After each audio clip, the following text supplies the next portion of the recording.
Thank you for joining us to the Leagues Cup 2026 quarterfinal post-game press conference between Monterrey and Chicago Fire at SeatGeek Stadium. We will now welcome Chicago Fire's head coach, Gregg Berhalter. We will start with on-site media questions and then via Zoom if time allows. Thank you. Alex Calabrese, MLSsoccer.com. Coach, I'll keep it simple. What do you think? What do you think went wrong for you today, and what did Monterrey do that made things difficult for you? I think the way they defend always makes it difficult.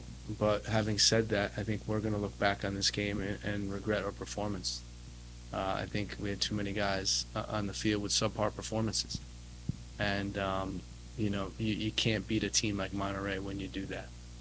And so I talked to the team. I think, we let ourselves down with our performance. It's a really simple one. And, if you ask me, is that a much better team? The answer would be no, but they won. And they're through, and we're not. So that's what I mean by we're going to look back on this game and regret our performance.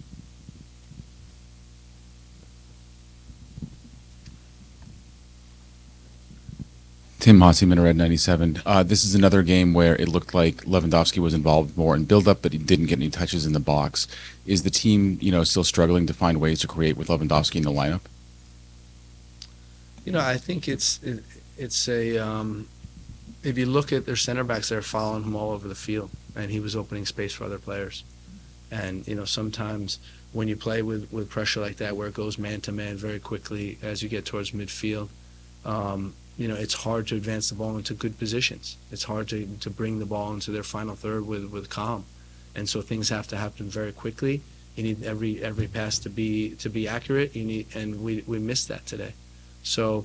I wasn't happy with the way, we set him up. I wasn't happy with the way we were trying to enter the penalty box. And, as a result, he didn't get any chances. Greg, Joe Chats, WLS. Curious, this is now 4 straight games with aerial goals given up. Is there anything that this team can do in the short term to kind of fix that, at least for Saturday against Seattle? No, it's something we need to discuss for sure.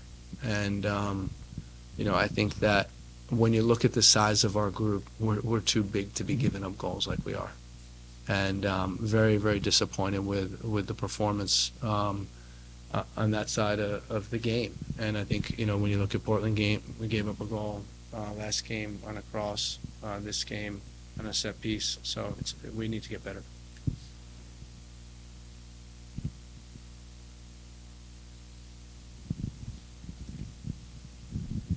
Alex Campbell, CHGO. Greg, obviously, even if you're not satisfied with the team's performance tonight, is there a component late in this game where you have to tip your hat a little bit on the way Monterrey win that game at the end, or did you see anything on that goal that you'd like the team to have back? No, listen, I don't want you to take anything away from the performance of Monterrey. They did what they had to do, and that's really important. As I said, I was disappointed with our team performance, but let's be clear, Monterrey came with intentions to make the game difficult for us, and that's what they did.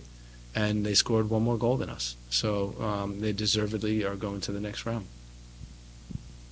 Mike Napolitano, Fox Sports 1410. Coach, you've had a lot of late goals in matches in the last 5 or 10 minutes. What was the struggle tonight? Of course, it's not a level scoreline and the pressure's on a little bit more, but what was the struggle tonight to try to get that final goal to try to equalize? Well, I think it's always challenging, right, to get a goal late in the game. They get more compact. They put more numbers behind the ball. I think we need to play more direct, get the ball into, put a center back up there, make it difficult for them, get the ball wide, put the ball in the penalty box. I think we're a little bit hesitant to get the ball in the box. And when you do that, when you put the ball in the penalty box, good things happen. You get deflections, you get, opportunities, and we didn't do that quickly enough. Any other question in the room? Do we have any questions through Zoom today? With no questions left, we thank you, Coach, for your time today.